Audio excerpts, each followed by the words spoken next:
జమిలీ ఎన్నికల బిల్లు నేడు పార్లమెంట్ ముందుకు రానుంది.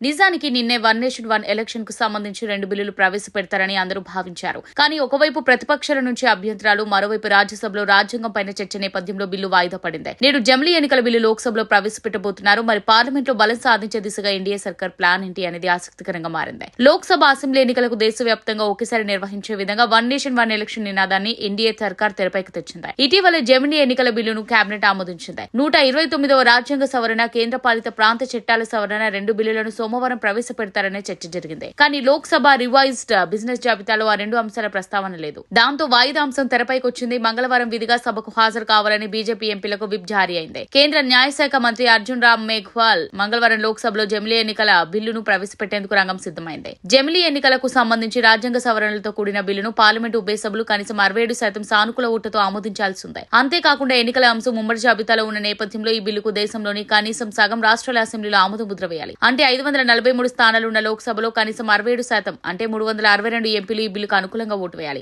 దీంతో పాటు రాజ్యసభలో 245 సీట్లలో 67% అంటే 164 మంది సభ్యులు ఈ బిల్లును సమర్థించాలి. దీనికి తోడు కనీసం 14 రాష్ట్రాల అసెంబ్లీలు బిల్లును ఆమోదించాల్సిన అవసరం ఉంది. అయితే లోక్సభలో ఎన్డీఏకు 293 మంది ఎంపీల మద్దతుంటే ఇండియా కూటమికి 235 మంది ఎంపీలున్నారు. అయినా సరే బిల్లు పాస్ అవుతుందని ధీమాతో ఎన్డీఏ సర్కార్ ఉంది అని అనుకున్నట్టుగా జరిగితే పార్లమెంట్ లో బిల్లు ఆమోదం పొందితే 2029 నుంచి జమిలీ ఎన్నికలు జరుగుతాయని నిపుణులు చెబుతున్నారు. నిజానికి జమిలీ ఎన్నికలు కొత్త కాదు. 1952, 1967 లోక్సభ, అసెంబ్లీ ఎన్నికలను ఒకేసారి నిర్వహించిన చరిత్ర ఉంది. అయితే ఈసారి వన్ నేషన్ వన్ ఎలక్షన్ పై విస్తృతంగా చర్చ జరుగుతుంది. మంగళవారం పార్లమెంట్ లో ఎలాంటి పరిణామాలు ఉంటాయనేది ఇప్పుడు ఆసక్తికరంగా మారింది. జమిలీ బిల్లు పాస్ కావడం ఖాయమని ఎన్డీఏ సర్కార్ ధీమాగా ఉంది.